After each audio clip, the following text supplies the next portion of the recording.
Hello my friends, welcome back to Celiac Train, where in today's video you're going to learn about my celiac, Lyme, and alpha-gal symptom in detail number 15, which hard to believe we're already in 15 now, but it's going to be low vitamin D. So, in particular you're going to learn like what was going on at this time, maybe some reasons why I think it could have been low at that time, and then like some symptoms I was dealing with.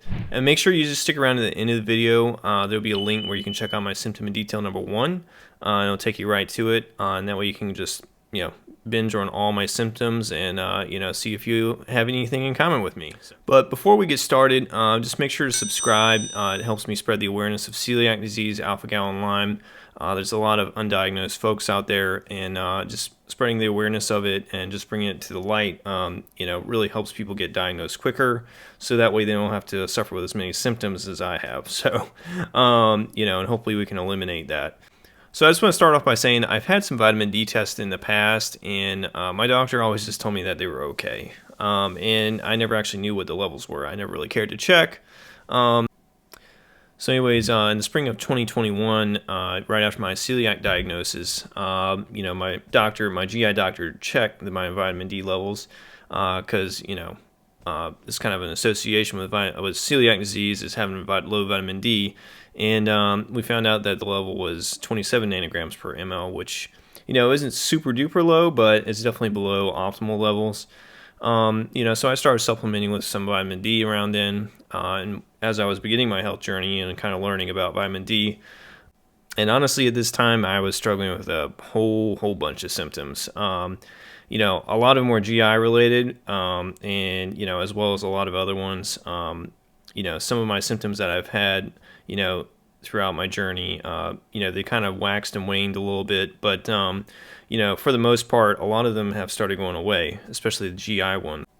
But in particular, some of these symptoms were like, bloating after eating, just severe abdominal pain, cramping, diarrhea, constipation, you name it, as well as chronic fatigue and, just joint pain and acid reflux. I mean, you name it, I had it. So now the reason that, Lyme or celiac disease or alpha-gal could potentially cause low vitamin D is kind of multi-factored. And starting off with number 1, it's just going to be that you have so much GI inflammation going on, and especially with like celiac disease, the villi, which are the little, little finger-like projections that are in your intestine. They help you absorb food, and they kind of look like this, right? Instead of like this. So, I mean, look how much surface area there is versus this. So, you have all these nutrients going by, and it's not able to absorb those as easily, so because the surface area is reduced. So that can be from celiac disease. Lyme, if you have a parasitic infection from Lyme, that can also cause microvilli to contract or, be destroyed. And then alpha-gal just creates a lot of inflammation as well, so which makes it difficult for them to absorb food. So moving on, I was also having a lot of like gallbladder pain, like liver pain in the right side. So, I had a fatty liver. That was another symptom that I could probably throw in there too.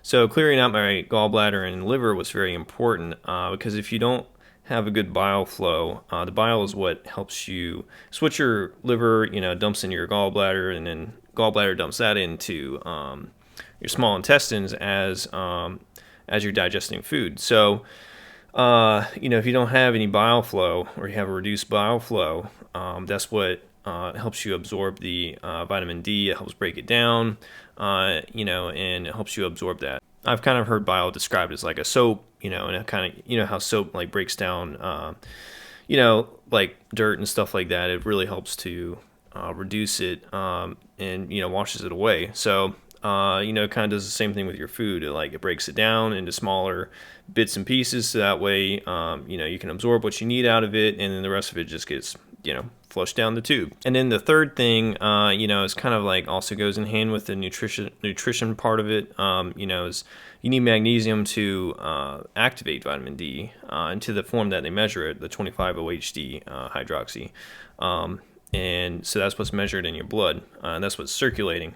So when you absorb it, or when it's made from the sun, it goes to your liver, and that's where it gets activated But you need a significant amount of magnesium, or at least an optimal amount of it, in order to activate it. So, you know, that's kind of like a threefold reason why you could have low vitamin D.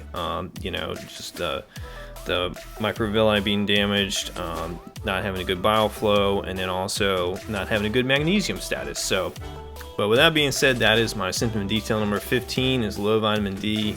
If you guys have any questions, feel free to comment below, or you can reach out to me on Instagram. You know, I'm pretty active there at Celiac Train. So anyways, I hope you guys enjoyed the video, and make sure to click that link right at the end. It's going to be symptom detail number 1.